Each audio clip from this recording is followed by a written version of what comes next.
በልብ ንጽህና ውስጥ ያለው ልብ እኛ እንደምናስበው ከደረታችን ስር ሆኖ ስለሚመታውና የሰውነታችን ማዕከላዊ ኃይል ስለሆነው ስለ ልባችን እያወራን አይደለም። በእርግጥ ይህ ወሳኝ የሆነው የሰውነታችን ክፍል ለአንድ ሰው መኖር እጅግ አስፈላጊና ወሳኝ ከሆኑ የሰውነት አካላት ውስጥ ዋነኛው ነው። ይህንንም አካላችንን በጥሩ ሁኔታ መጠበቅ መብታችን ሳይሆን ግዴታችን ነው። ነገር ግን ጌታችንና መድኃኒታችን ኢየሱስ ክርስቶስ ስለ ልብ ንጽህና ሲናገር በሰውነታችን ውስጥ ተወሽቃ ስለምትገኘው ልባችን እያወራ ሳይሆን ነፍሳችን ስለሚቆጣጠረው ስለ ታላቁ ኃይል ነው።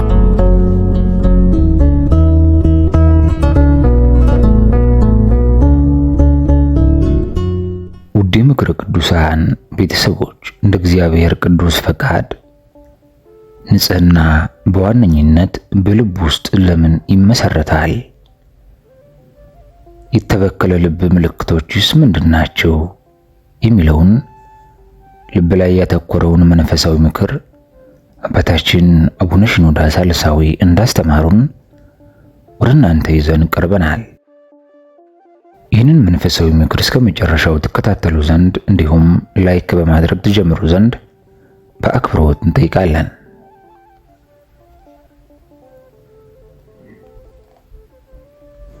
ንጽህና በዋነኝነት በልብ ውስጥ ለምን ይመሰረታል?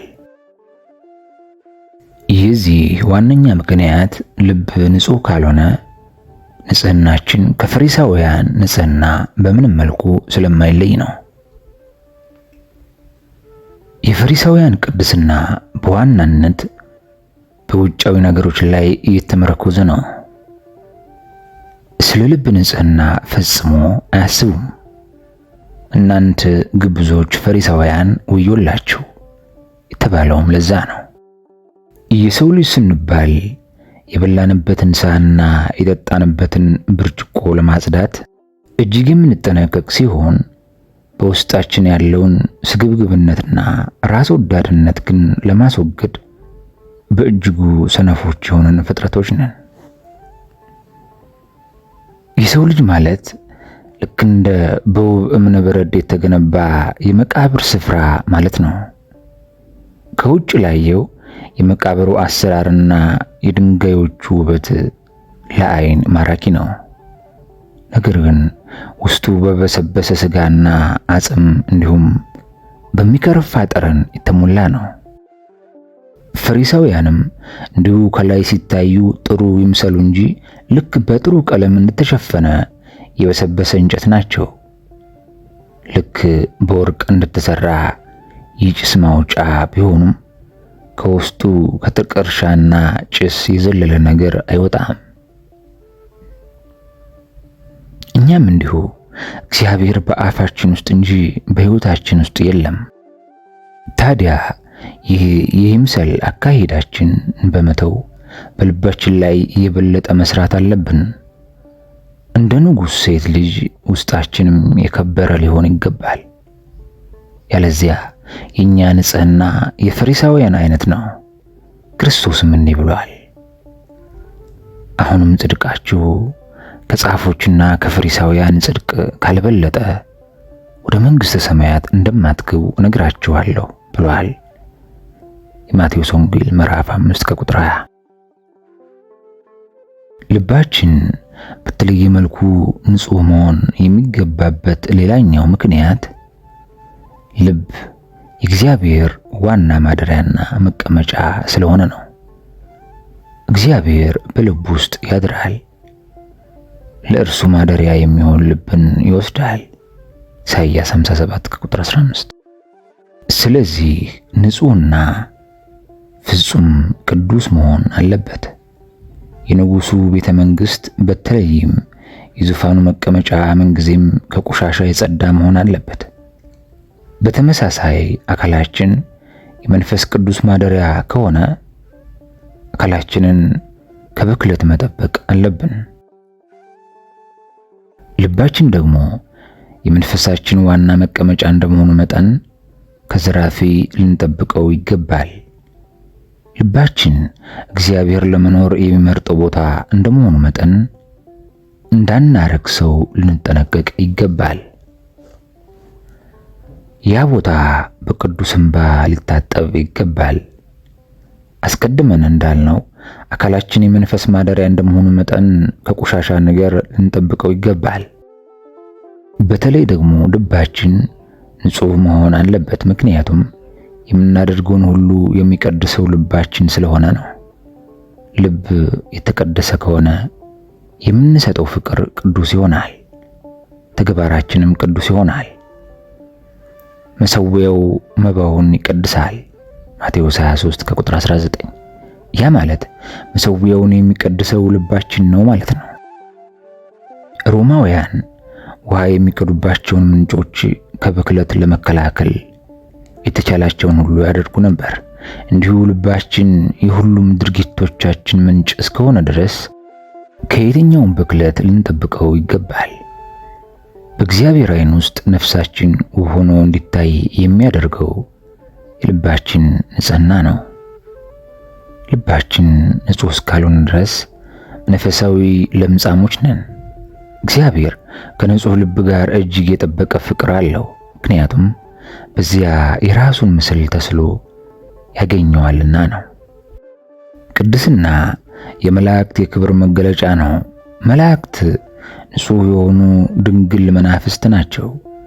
ከመላእክት ንጽሕና ከጠፋ ሰይጣን ይሆናሉ። ታዲያ የመላእክት ክብር ልበ ንጹሕ በሆነ ሰው ውስጥ ያበራል። በእኛ ውስጥ የመንፈስ ቅዱስ ጥልፍና አሰራር አለ። ንጹሕ ልብ እግዚአብሔር መመላለስ የሚወድባት ስፍራ ነች። ትንሽ ገነትም ተብላ ትጠራለች። እርግብ በጣም ንጹሕ በሆነ አየር ውስጥ መብረር ያስደስታታል። በእርግብ አምሳል የወረደው መንፈስ ቅዱስ ንጹሕ በሆነ ነፍስ ውስጥ ማደር ደስ ይለዋል። እግዚአብሔር ልበ ንጹሐንን እንዲህ ሲል ይናገራል። ይህች ለዘላለም ማረፊያዬ ናት፣ መርጫታለሁና በዚህች አድራለሁ ይላል መዝሙር 131 ከቁጥር 14። ልበ ንጹሕ የሆነች ነፍስ በቅድስና ጌጣጌጥ የተጌጠችና የተዋበች የክርስቶስ ሙሽራ ናት። እግዚአብሔር ከሁሉም ልብ ንጹሕ የሆነውን ልብ ይወዳል። በቃሉ መስታወት ራሳችንን የምናስጌጥ እንዲሁም የተሰወረውን ልባችንን የምንፈልግ ከሆነ በእግዚአብሔር ፊት እጅግ የተወደድን እንድንሆን እናደርጋለን ማለት ነው። ይህ አይነቱ ውበት ነው እንግዲህ ንጽሕና መቼም ከኛ እንዳይጠፋና እግዚአብሔር ከኛ ጋር እንዲወዳጅ የሚያደርገው። ውስጣዊ ልባችንን ንጹሕ ማድረግ ካለብን በውጫዊ ንጽሕና በፍጹም ልንሸወድ አይገባም። ስነ ምግባር ብቻውን በቂ እንዳልሆነ ልንረዳ ይገባል። አሳማን ብናጥበው መልሶ መቆሸሹ አይቀርም። ስነ ምግባር ሰውን ያጥባል፣ ነገር ግን ጸጋ ሰውን ይለውጣል። ስነ ምግባር በዓለም ሁሉ ላይ ሊበራ ይችላል፣ ነገር ግን የንጽሕናን ያህል ልዩነት ሊያመጣ ፈጽሞ አይችልም። አልማዝ ልክ እንደ ድንጋይ ያልተናቀው በሁሉ ቦታ ላይ የማይገኝ ስለሆነ ነው። ስነ ምግባር ያለ ልብ ንጽሕና ማለት በሞተ ሬሳ ላይ እንደሚፈነድቅ አበባ ነው። በስነ ምግባር ከፍታ ላይ ያለ ሰው ሁሉ ልቡ ንጹሕ ነው ማለት አይደለም። ለመሆኑ ስንቶች በስህተት በስነ ምግባር መታነጻቸው ሊያድናቸው እንደሚችል አድርገው ያስባሉ? የልብ ንጽሕና ሳይኖረን ስነ ምግባር ቢኖረን ምን ፋይዳ አለው? ወርቅ የተሸከመች ጀልባ ባህር ውስጥ ስትሰጥም እንደማለት ነው። እዚህ ጋር ሁለት ነገሮችን ልናስተውል ይገባል። የመጀመሪያው በስነ ምግባር የታነጸ ነገር ግን ልቡ ንጹሕ ያልሆነ ሰው ምንም እንኳን ከባድ ኃጢአት ባይሰራም የልብ ኃጢአት ግን አይቃወም። ባለማመን፣ በልብ ጥርጣሬ፣ በሐሳብ ከንቱነት በሚባሉት ነገሮች አይታወቅም። የድርጊትን እንጂ የመንፈስን ኃጢአት አይቃወም። ሁለተኛው በስነ ምግባር የታነጸ ነገር ግን ልቡ ንጹሕ ያልሆነ ሰው በቅድስና ላይ መነሳቱ የማይቀር መሆኑ ነው። እባብ ቆንጆ መልክ ቢኖራትም በውስጧ ግን ገዳይ መርዝ አለ። ስነ ምግባር አለኝ ብሎ የሚያስብ ሰው ለመታየት ብቻ ፍትሃዊ ነገሮችን ሊፈጽም ይችላል። ነገር ግን በእግዚአብሔር ቅዱስ መንገዶች ላይ ምስጢራዊ ጥላቻ አለው። ጸጋን ይጠላል፣ ቅድስናውንም እንደዚሁ። ክፉ ቅናት ርኩስና አጸያፊ ነገር ነው። ልብ ንጹሕ ካልሆነ በስተቀር ቅዱስ ወደሆነው ወደ እግዚአብሔር መንፈስ ልንቀርብ አንችልም። ስነ ምግባር ውጩን እንጂ ውስጣችንን ሊያጠባ አይችልም። ልበ ንጹሐን ብፁዓን ናቸው ይላል። ለመሆኑ የተበከለ ልብ ምልክቶች ምንድን ናቸው? የተበከለ ልብ ምልክቶች፣ አላዋቂ ልብ የረከሰ ልብ ነው። ልብ በኃጢአት ላይ እንዲሁም በፈጣሪ ላይ አላዋቂ ከሆነ ንጽሕና እንደጎደለው መረዳት እንችላለን። ጥርት ያለ እይታ እንዲኖረን ከፈለግን ሁለቱም አይኖቻችን መኖራቸው የግድ ነው። ታዲያ ይህን በዘይቢያዊ ንግግር ስንመለከተው ሰይጣን አላዋቂ ሰዎችን የግራ አይናቸውን በማስቀረት ቀኙን ይነጥቃቸዋል። ግራ አይን ዓለማዊ ዕውቀትን ለመቅሰም በቂ ነው። ነገር ግን መንፈሳዊ ዕውቀትን ለማግኘት የምንሻ ከሆነ የቀኝ አይናችን እጅግ አስፈላጊ ነው። ሁለተኛ ቆሮንቶስ 4:4 አላዋቂነት የሰይጣን ምሽግ ነው። ሰይጣኖች ጨለማ በሆኑ ሰንሰለቶች የታሰሩ ናቸው። ሁሉም አላዋቂዎች እንዲሁ የታሰሩ ናቸው። አላዋቂ ልብ ቅዱስ ለመሆን በፍጹም አይቻለውም። ልብን ጥሩና ቅዱስ የሚያደርገው ዕውቀት ነው። ነፍስ ዕውቀት የሌላት መሆኗ መልካም አይደለም። ታዲያ አለማወቁን የሚያውቅ ማንም ሰው ልቡ መልካም ነው። አይኖቻቸውም የታወሩ ቢሆኑም መከፈታቸው የማይቀር ነው። ድንቁርና በነገሰበት ጸጋ በፍጹም ሊነግስ አይችልም። አላዋቂ ሰው ለእግዚአብሔር ፍቅር ሊኖረው አይችልም፣ ምክንያቱም የማያውቀውን መውደድ አይችልምና ነው። በውስጡም ምንም አይነት እምነት ሊኖር አይችልም። ግዴታ ዕውቀትን ወደ እምነቱ ማምጣት ይኖርበታል። መዝሙር 9:10 ያለበለዚያ እግዚአብሔርን በትክክል ማምለክ አይችልም። አለማወቅ የኃጢአት ስር ነው። ይህም ስር ክፋትንና ድንቁርናን ወደ ቅጠሎችና ወደ ፍሬዎች ያሰራጫል። በሌላ አባባል ዕውርነት ወደ ሴሰኝነት ሊመራን ይችላል። አለማወቅ የትዕቢት እናት ነች፣ የስህተት መንስኤም ነች። ከዚህ የባሰው ደግሞ ሆን ብሎ አለማወቅን በሚለማመዱት ላይ ነው። አስታውሱ፣ አለማወቅ አንድ ነገር ነው። ለማወቅ ፈቃደኛ አለመሆን ሌላ ነገር ነው። ብዙዎች ከድንቁርና ጋር በፍቅር ወድቀዋል። ከደዌያቸው ጋር ተቃቅፈው እየኖሩ ይገኛሉ። አላዋቂ አእምሮዎች እርኩስ ናቸው። በጨለማ ውስጥ ወደ ሰማይ እንድንወጣ ይገፋፉናል። ሌላው በራሱ የሚጸድቅ ልብ የረከሰ ልብ ነው። እንዲህ አይነት ልብ ያለው ሰው የንጽህና አስፈላጊነትን አያውቅም። እኔ ባለጠጋ ነኝ፣ ምንም አያስፈልገኝም ይላል። ስለያዘን በሽታ አለማሰብ ከበሽታው የከፋ ጉዳት ይጥልናል። አንድ በሽተኛ ፍጹም ደህና ነኝ ለማለት አይቻለውም። አንዳንድ ግብዝ ኃጢአተኞች ራሳቸውን በገዛ ራሳቸው እንደፈወሱ አድርገው ያስባሉ። ነገር ግን የልብ ንጽህና አዲስ ውልደትን ለኒቆዲሞስ እንዳመጣ ሁሉ ኃጢአተኛም ልቡን ሊፈትሽ ይገባዋል። በልብ ሙሉነት ራሳቸውን ለመባረክ ዝግጁ የሆኑና አስጨናቂ ሁኔታዎችን በራሳቸው ኃይል ማለፍ እንደሚችሉ እርግጠኞች የሆኑ ሰዎችን ማየት እንዴት የሚያሳዝን ነገር ነው! የማያምን ልብ የረከሰ ነው። የማያምን ልብ የረከሰ ነው። ቅዱሳት መጻሕፍት እምነት የሌለበትን ልብ በግልጽ ክፉ ልብ ይሉታል። የማያምን ልብ ከሁሉ በላይ ክፋትን ያዘለ ነው። በገሃነም መርዝ የተሞላ ነው። አለማመን የኃጢአት ሁሉ መነሻ የሆነ ስር እንዲሁም ማሰራጫ ነው። በአለማመን ውስጥ የእግዚአብሔር ጥላቻም አለ። አለማመን ምንጊዜም ውሸትን በእግዚአብሔር ላይ ማስቀመጥን ይወዳል። እግዚአብሔርን ኃይል፣ ምሕረትና ቸርነቱን ይጠራጠራል። እግዚአብሔርን አለማመን እርሱን እንደ መሳደብ የሚቆጠር ትልቅ ኃጢአት ነው። ከፈጣሪ ይልቅ በፍጥረት ላይም እንድናምን ያደርገናል። ይህም ፍጥረትን በእግዚአብሔር ቦታ ቀይሮ ያስቀምጣል። አሳ በታመመ ጊዜ መድኃኒት ቀማሚዎችን ፈለገ እንጂ እግዚአብሔርን አልሻተም።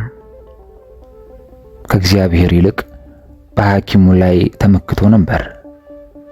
አለማመን ልብን ያጠነክራል። እነዚህ ሁሉ ኃጢአቶች በአንድ ላይ ተያይዘዋል። እንደተነሳ ያዩትን አላመኗቸውምና ስለ ሃይማኖታቸው ጉድለት ገሰጻቸው ይላል። አለማመን የልብ ድንጋይን ይወልዳል። በእግዚአብሔር ቁጣ የማያምን እግዚአብሔርን ፈጽሞ አይፈራም። በእግዚአብሔር የተስፋ ቃል የማያምን እግዚአብሔርን ፈጽሞ አይወድም። አለማመን መጀመሪያ ልብን ያረክሳል፣ ከዚያም ያጠነክረዋል። አለማመን ግብዝነትን ይወልዳል። ለዚህ ዋነኛ ምሳሌ የሚሆኑት ምሁር ነኝ ብለው የሚያስቡ ሰዎች ናቸው። የእውቀታቸው ማህደር ሲበዛ ራሳቸውን ከእግዚአብሔር ጋር ለማስተካከል ይሞክራሉ። ጥፋታቸውን ሁሉ በእግዚአብሔር ላይ ለማላከክ ይጥራሉ። አውቀውም ሆነ ሳያውቁ የሃይማኖትን ጭንብል ለብሰው ለዲያብሎስ ያጎበድዳሉ። በእግዚአብሔር ስም ጣዖትን ያመልካሉ። ልክ እንደ ቀዛፊዎች በአንድ መንገድ ብቻ ይመለከታሉ፣ ሌላውን የተሻለ መንገድ ያስወግዳሉ። እንዲሁም ከሃዲነት የግብዝነት ታላቅ ወንድም ነው። አለማመን ፍርሃትን ያስከትላል። ጤነኛ ያልሆነ ፍርሃት አሳፋሪ ነገር ነው። በሰው ውስጥ ያለውን ወኔ ያራግፋል። እግዚአብሔርን መምሰልን እንዲፈራም ያደርገዋል። ፈሪ ሰው ከህሊናው ይልቅ ተገዥነትን ይወዳል። ሰውን መፍራት በራስ ላይ ወጥመድን እንደማጥመድ ይቆጠራል። ፍርሃት ዳዊትን ያበደ እንዲመስል ጴጥሮስን ደግሞ ክርስቶስን እንዲክድ አድርጓል። ፍርሃት ከአለማመን የሚመነጭ ገዳይ መርዝ ነው። እነዚህን ክፉ ቃላቶችንም ቅዱሳት መጻሕፍት አንድ ላይ ያገኟቸዋል። የሚፈሩና የማያምኑ ይላል ራእይ 21 ከቁጥር 8። አለማመን የክደት ምንጭ ነው። ከሕያው እግዚአብሔር የሚለያችሁ ክፉ ልብ አይኖር ይላል ዕብራውያን 3 ከቁጥር 12። ሰዎች በአንድ ወቅት አማኝ እንዲመስሉ የሚያደርጋቸው አሁን ደግሞ በተገላቢጦሽ እግዚአብሔርን የናቁና በቤተሰባቸው ውስጥ ጸሎት የሚባለውን ቅዱስ ምግባር የሚተውበት ምክንያት ምንድን ነው? አለማመን አይደለምን? እግዚአብሔር ለሚፈልጉት ዋጋ መስጠት የሚችል አምላክ እንደሆነ አላመኑም። አለማመን የክደት ዋነኛ ምንጭ ነው። አለማመን ደግሞ የብዙ ኃጢአት አራቢና አራማጅ ከሆነ የማያምን ልብ የረከሰ ልብ መሆኑ የማይቀር ጉዳይ ነው። ኃጢአቱን የማይመለከት ልብ የረከሰ ልብ ነው። በልቤስ በደልን አይቶ ቢሆን እግዚአብሔር አይሰማኝም ነበር። መዝሙር 65 ከቁጥር 18። በልቤስ በደልን አይቶ ቢሆን እግዚአብሔር አይሰማኝም ነበር። ኃጢአትን አለመመልከት ከልብ ንጽህና ጋር ፍጹም የማይጣጣም ነገር ነው። ኃጢአትን አለመመልከት ስንል ምን ማለታችን ነው? በኃጢአት ሥራ ስንደሰት ኃጢአትን መመልከት እናቆማለን። ኃጢአት በእኛ ውስጥ መኖር ብቻ ሳይሆን እኛ በኃጢአት ውስጥ ስንኖር ስለ ኃጢአት ያለን አስተሳሰብ ይቀየራል። አንዳንዶች አንድ ኃጢአት ብቻ አስቀርተው ሁሉንም ኃጢአታቸውን እርግፍ አድርገው ይተዋሉ። ያዕቆብ ከብንያም በቀር ልጆቹን ሁሉ እንዲሄዱ ፈቅዶ ነበር። ሰይጣን ሰውን በአንድ ኃጢአት ብቻ ሊይዘው ይችላል። ጭልፊት እርግብን በአንድ ጥፍሩ ብቻ ሊይዛት እንደሚችለው ዲያብሎስም የሰውን ልጅ ትንሽ ናት ብሎ ባሰባት ኃጢአት ይይዘዋል። ሌሎች ደግሞ የሱቅ መስኮታቸውን እንደሚዘጉ ነገር ግን ንግዳቸውን በሱቃቸው በር በኩል እንደሚያቀላጥፉ ነጋዴዎች ኃጢአታቸውን ይደብቃሉ። ሌሎች ደግሞ ልክ እንደ ሙሴ እናት ያሉ ናቸው። ልጇን በሳጥራ ውስጥ አድርጋ በውሃ ላይ ብትለቀውም ዓይኖቿ ግን በእርሱ ላይ ነበሩ ይላል። ልክ እንደዚሁ ብዙዎች ኃጢአታቸውን የሚተዉ ይመስላሉ፣ ነገር ግን የሚደብቁት ከሌሎች ዓይን ብቻ ነው። አሁንም ልባቸው በፊት በሚሰሩት ኃጢአት ላይ ነው። በመጨረሻም የሙሴ እናትና ከልጇ ጋር እንደተገናኘችው ሁሉ እነርሱም ከኃጢአታቸው ጋር ዳግም ይገናኛሉ። ኃጢአትን አለመመልከት በበደል እንደመደሰት ይቆጠራል። እግዚአብሔር ልጅ የሆነ ሰው ኃጢአት ቢሰራም በፍጹም በኃጢአት አይደሰትም። እርኩስ ነገር ግን ኃጢአትን እንደ መዝናኛ ይቆጥራል። ክፉ ሰው የተከለከለውን ፍሬ ሲበላ የሚሰማውን ደስታ አንድ ለመብላት የሚጎመጀውን ፍሬ የሚበላ ሰው ሊሰማው አይችልም። ይህ በኃጢአት መደሰቱ ፈቃዱ በኃጢአት ውስጥ እንዳለ የሚያመለክት ነው። ኃጢአትን አለመመልከት ቀጣይ ኃጢአትን ለመስራት ራስን እንደማዘጋጀት ይቆጠራል። ስጋችሁን ምኞት አታስቡ። ሮሜ 13 ከቁጥር 14። ክፉዎች ለፍላጎታቸው ብቻ የተገዙ ናቸው። ይህም አንድ ሰው ስጋን ለማርካትና የፍትወት ስሜቱን ለማብረድ ማገዶን ለመስጠት ራሱን ያዘጋጃል ማለት ነው። አምኖን ለስጋ ጥማቱ ራሱን አዘጋጅቷል። ራሱን እንደታመመ አስመስሎ እህቱ ትዕማር እንድታስታምመው አድርጓል። እሷም የሚበላውን ምግብ እያበሰለች ታቀርብለት ነበር። ይህን አጋጣሚ ተጠቅሞም የእህቱን ድንግልና ለማርከስ ችሏል። የሰዎች ዋነኛ ግብ ቅዱስ መሆን ሳይሆን ምኞትን ማርካት ሲሆን እጅግ ያሳዝናል። ኃጢአትን አለመመልከት ማለት ለኃጢአት ክብር ለመስጠት እንዲሁም በእርሱ መጽናናት ማለት ነው። ሎጥ ለመላእክት ክብር አሳይቷል። ፊቱንም ወደ ምድር ደፍቶ ሰገደላቸው። አላቸውም፣ ጌቶች ሆይ ወደ ባሪያችሁ ቤት ገብታችሁ እደሩ። በተቃራኒው ኃጢአተኛ የእግዚአብሔር መንፈስ ወደ እርሱ ሲመጣ ይጸየፈዋል። ነገር ግን የርካሽ ፍላጎቱ ማሳቂያ የሆነው ኃጢአት ወደ እርሱ ሲመጣ ግን ወገቡ እስኪቆረጥ ድረስ አጎንብሶና አጎብድዶ ወደ ቤቱ እንዲገባ ይፈቅዳል። ጌታዬ ሆይ ወደዚህ ግባም ይላል። ስግብግብ ልብ እርኩስ ልብ ነው። ምድር ቅድስናዋን ካጣች በኋላ ለሰው ልጅ እርኩስ አካል ሆናለች። የልብ ንጽህና በመንፈሳዊነት ላይ የተመረኮዘ ነው። ታዲያ ከመንፈሳዊነት ጋር በእጅጉ የሚቃረን አንድ ሌላ ክፉ ቃል አለ፣ ስግብግብነት። ስግብግብነት የክፉ ሁሉ ስር ነው። አንደኛ ጢሞቴዎስ 6 ቁጥር 10። በሌላ አነጋገር ስግብግብ ልብ መልካም ልብን በወርቅ ክምር ሲቀይር ትንሽም ሐዘኔታ የማይሰማው ልብ ነው። ስግብግብነት የብስጭት ምንጭ ነው።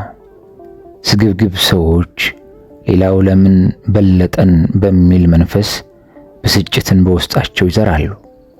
በግሪክ ስግብግብነት የሚለው ቃል ገደብ የሌለውን ማግኘት ፍላጎትን ያመለክታል። የሚስገበግብ ሰው ፈጽሞ አይጠግብም፣ ምክንያቱም ልቡ በብስጭትና በትዕግስት ማጣት የተወጠረ ስለሚሆን ነው። ስግብግብነት የሌብነት መሰረት ነው። የአካን ስግብግብ ልብ መንፈሱን እውር አድርጎ ወርቅ እንዲሰርቅ አድርጎት ነበር። በዘረፋ መካከል አንድ ያማረ ካባ 200 ሰቅል ብር ሚዛኑም 50 ሰቅል የሆነ ወርቅ አይቼ ተመኘኋቸው፣ ወሰድኳቸውም። እነሆም በድንኳኔ ውስጥ በመሬት ተሸሽገዋል፣ ብሩም ከሁሉ በታች ነው አለው። መስገብገብ የክህደት ስር ነው። ስግብግብነት ይሁዳ ክርስቶስን አሳልፎ እንዲሰጥ አድርጎታል። ምን ትሰጡኛላችሁ? እኔም አሳልፌ እሰጣችኋለሁ አለ። ስግብግብነት አቤሴሎም ከአባቱ ራስ ላይ ዘውዱን ለመንቀል እንዲሞክር አድርጎታል። ስግብግብነት ባለበት ቦታ ክህደት መደምደሚያ መሆኑ የማይቀር ነገር ነው። ስግብግብነት የግድያ ስር መሰረት ነው። አክዓብ ናቡቴን በድንጋይ ወግሮ የገደለው የወይን ቦታውን ለመውረስ ካለው ፍላጎት የተነሳ ነው። ስግብግብነት ብዙዎችን በደም ባህር ውስጥ እንዲዋኙ አድርጓል። ከሰው ደም ይልቅ ዘውድን እንዲያስበልጡ አድርጓል። እጆች በደም የተሞሉ ሆነው ሳለ ልበ ንጹህ ሊሆን ይቻላልን? ኢሳይያስ 1:15። ስግብግብነት የሐሰት ምስክርነት ስር ነው። ሰዎች ራሳቸውን የሚወዱ ገንዘብን የሚወዱ ይሆናሉ። ገንዘብን መውደድ በሐሰት እንድንምል ያደርገናል። በውስጣችን ያለውን ጽድቅንም እንዲያፈርስ ያደርጋል። በስግብግብነት ዓለም ውስጥ የሚኖር ሰው ሐሰተኛ ሆኖ መሞቱ የማይቀር ነው። ስግብግብነት ከሰይጣን ጋር ያለንን ዝምድና ያጠናክራል። ሰዎች ለገንዘብ ሲሉ ነፍሳቸውን ለዲያብሎስ ሲሸጡ ማየት የተለመደ እየሆነ መጥቷል። ቢጫ ለሆነው ወርቅ ጥቁር የሆነውን የዲያብሎስን ጥበብ ያጠናሉ። ስንቶች ለገንዘብ፣ ለስልጣን፣ ለቁስ ብለው ውድ ነፍሳቸውን በዲያብሎስ ጨዋታ ውስጥ አስይዘው ተጫውተውበታል። ታዲያ ብዙዎች ያልተረዱት ነገር በዚህ በዲያብሎስ ጨዋታ ውስጥ አንድ ጊዜ ነፍሳቸውን ከተበሉ ማስመለስ እንደማይችሉ ነው። ስግብግብነት የጉቦና የግፍ ሥራ መሰረት ነው። አንድ ሊቅ ስግብግብነት የፍትህ ፍርድ ቤቶችን ታላቅ የዝርፋ ቦታዎችን ማድረግ አቅም አለው ብሏል። ስግብግብነት የፍትህ ፍርድ ቤቶችን ታላቅ የዝርፊያ ቦታዎች የማድረግ አቅም አለው ብሏል። በዚህ ዘመን እውነተኛ ፍርድ በሐሰተኛ ገንዘብ የተሸጠች ትገኛለች። ቅዱሳት መጻሕፍት ይህንን ከልክ በላይ ያለፈ ፍላጎትን የጋለሞታ ደሞዝ ሲሉ ይጠሩታል። ለገንዘብ ሲባል ሕሊናም ንጽህናም ይሸጣል። ስግብግብነት የጣዖት አምልኮ ስር ነው። ጣዖት ማምለክ ከሆነም ከቅሚያም ግብዝ ሰው ለወርቅ ምስል ይሰግዳል። ገንዘቡም የእርሱ አምላክ ነው፣ ይታመንበታልም። ገንዘብ ለእርሱ ፈጣሪው ነው። ገንዘብ ለእርሱ ቤዛው ነው። በማንኛውም ችግር ውስጥ፣ ፈተና ውስጥ ሲወድቅ ሮጦ የሚሄደው ወደ ገንዘቡ ነው። ስግብግብ ሰው አጽናኙ ገንዘብ ነው። ሐዘን ሲሰማው ገንዘቡን ይቆጥራል። እናም በዚህ የወርቅ መሰንቆ ተጠቅሞ ርኩስ መንፈስን ያባረረ እስኪመስለው ይዘፍናል። ስግብግብነት የከንቱነት መንስኤ ነው። በምሳሌ እንደተገለጸው እሾሁ ዘሩን አንቆታል። ማቴዎስ 13:7። ተስገብግበን ያመጣነው ገንዘብ ምንም ያክል ብዙ ቢሆን በእሾህ ውስጥ እንዳለ መዘንጋት የለብንም። አንድ ቀን ወዴትም እንዳንሄድ አንቆ ይዘናል። የስግብግቦች ዘር ብዙውን ጊዜ በእሾህ መካከል ይወድቃል። ከዚህም በተጨማሪ ስግብግብነት የራስ ወዳድነትና የስስታምነት ዋና መነሻ ነው። ስግብግብነት እንግዳ ተቀባይነትን ያግዳል። ስግብግብ ሰው እጁ የሰለለና ያጠረ ነው። የተቸገሩትን ለማልበስ ወይም ለመመገብ ምንም አይነት እቅድ የማያስፈልገው ነገር ቢሆንም ለስግብግብ ሰው ይህ ጉዳይ መሪር ሐዘን የሚያስከትል ነው። ስግብግብ ሰው ምኞቱ ሁሌ የጭካኔ ነው። ርስቱ ቢያብብም ስሙ ሞቶ እንዲቀበርና እንዲረሳ ያደርገዋል። ምቀኝነት ምንኛ የተረገመ ኃጢአት ነው። በንጽህና የሚሳለቅ ልቡ የረከሰ ነው። በሃይማኖት የሚሳለቁ ብዙዎች አሉ። በቅድስና ላይ ማሾፍ የእስማኤል መንፈስ ምልክት ነው። እግዚአብሔር ፍጹም እንደሆነ ሁሉ እኛም ፍጹም እንድንሆን አልታዘዝንም። በቅድስና ላይ የተሳለቁ አፋቸውን የሚከፍቱ ምድር እንደ ቆሬና ዳታን ሆና ለመዋጥ አፋን እንደምትከፍት መጠራጠር የለብንም። በንጽህና የሚሳለቁ ሰዎች በሥጋ የተሸፈኑ ሰይጣኖች ናቸው። በግንባራቸው ላይ ጥፋት ተጽፏል። በጥንት ጊዜ በሃይማኖትና በክርስቲያኖች ላይ የሚሳለቁና ለጥፋት እጃቸውን የሚዘረጉ ሰዎች የሕይወትን ጎምዛዛ ቅጣት አግኝተው አልፈዋል።